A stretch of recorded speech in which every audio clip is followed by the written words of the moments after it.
देखिए 6 दिसंबर भारत रत्न बाबा साहब डॉक्टर भीमराव अंबेडकर का परिनिर्वाण दिवस है, पुण्यतिथि है। और उस पुण्यतिथि के अवसर पर देखिए भारत जो है वो संविधान से चलेगा। भारत किसी व्यक्ति के इशारे से और उसके आदेश से नहीं चलेगा। संविधान में लगातार पिछले कई वर्षों से असंवैधानिक छेड़छाड़ हो रहा, मनमाने तरीके से उसकी व्याख्या की जा रही, मनमाने तरीके से संविधान को प्रस्तुत किया जा रहा और संविधान की आड़ में ही संविधान को कमज़ोर करने का प्रयास किया जा रहा।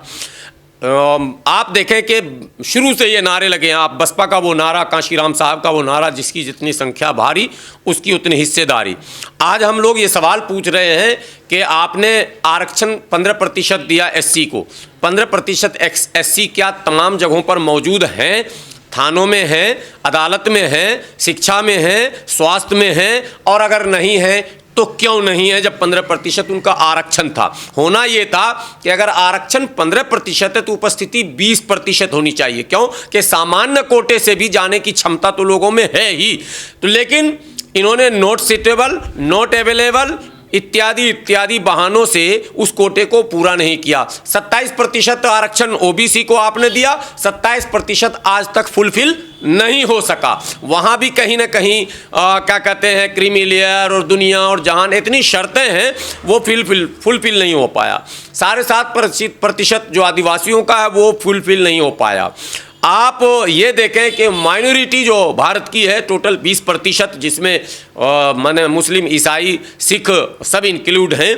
इसमें विशेषकर मुस्लिमों की बात अगर करें जो 14-15%, 14.5-15% हैं सरकारी आंकड़े के मुताबिक, तो कहीं भी किसी भी विभाग में आप देखेंगे तो 15% तो दूर की बात है, 2-2.5-3% से ज़्यादा आपको नहीं दिखेगा। चाहे वो एजुकेशन में हो, चाहे वो हेल्थ में हो, चाहे वो रेलवे में हो, चाहे वो माने किसी भी विभाग में हो, आपको मुसलमान 2 से 3, 2.5, 1.5 यही दिखेगा। क्लास 1 की नौकरियों में भी 1.5%, 2% ही दिखेगा। तो इसका मतलब आबादी हमारी 15% और उपस्थिति 2% क्यों?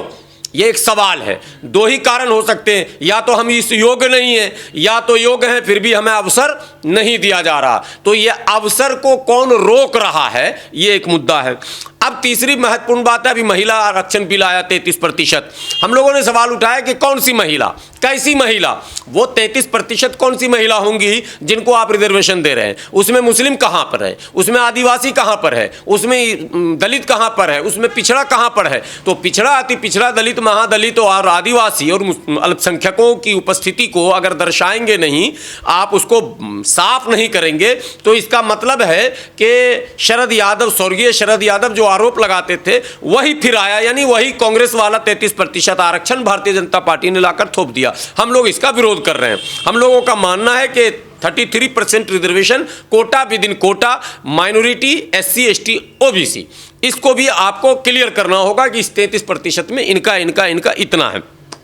बैलेट पेपर पर बहुत दिनों से बात हो रही है कि भाई ईवीएम में 10 तरह के सवाल उठे हैं। सवाल सिर्फ सड़क पर नहीं उठे हैं, सवाल सदन में भी उठे हैं और सुप्रीम कोर्ट तक गए हैं। सवाल ये पैदा होता है कि उसका विकल्प क्या है। बैलेट पेपर अगर नहीं हो तो QR कोड से हम लोग वोट डालने की वकालत कर रहे हैं, जो इसमें साफ शब्दों में हम लोगों ने लिख दिया है कि बैलेट पेपर के जगह पर जो है अगर आप बैलेट पेपर नहीं कर सकते हैं तो बार कोडेड द्वारा चुनाव आप कराएंगे।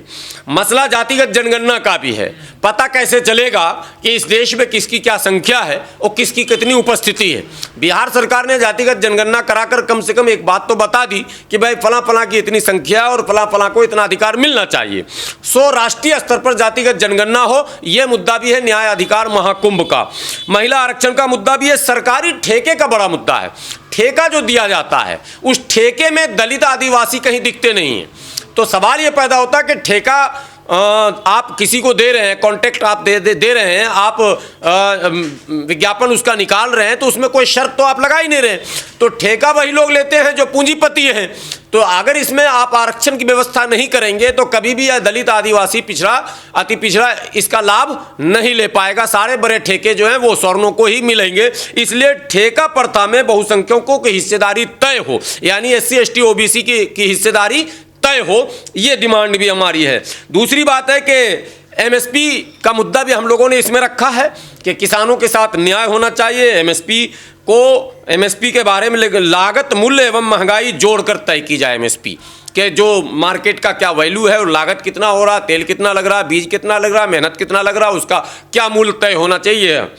हमने वर्गलाने वाले जितने मुद्दे हैं देश में, सीए, एनआरसी, क्या कहते हैं, इस तरह के मुद्दे उठा कर हिंदू मुस्लिम, मस्जिद मंदिर, भारत पाकिस्तान, तो ये जो बॉर्डर बिया फला चिला जो मुद्दा बनाया जाता है, तलाक हलाला, ये वर्गलाने वाले सारे मुद्दे बंद हों देश में, महंगाई, बेरोजगारी और देश की समृद्धि तरक्की, ये मुद्दा देश के अंदर रखा जाए।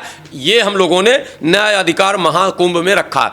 एक बहुत बड़ा मुद्दा है कि निजीकरण की ओर देश तेजी से बढ़ रहा, हर चीज़ प्राइवेट किया जा रहा, और प्राइवेट करने में सबसे पहला नुकसान जो है वो बहुजनों का हो रहा है, इसलिए कि निजी क्षेत्र में आरक्षण की व्यवस्था नहीं है, तो न रहेगा बांस न बजेगी बांसुरी, नौकरी रहेगी ही नहीं तो आरक्षण लोगे कहाँ, लो जी ये निजी कर दिया। तो हम लोगों ने कहा कि एक तो आउटसोर्सिंग का जो मामला है उस पर लगाम लगे और निजी क्षेत्रों में भी आरक्षण की व्यवस्था की जाए।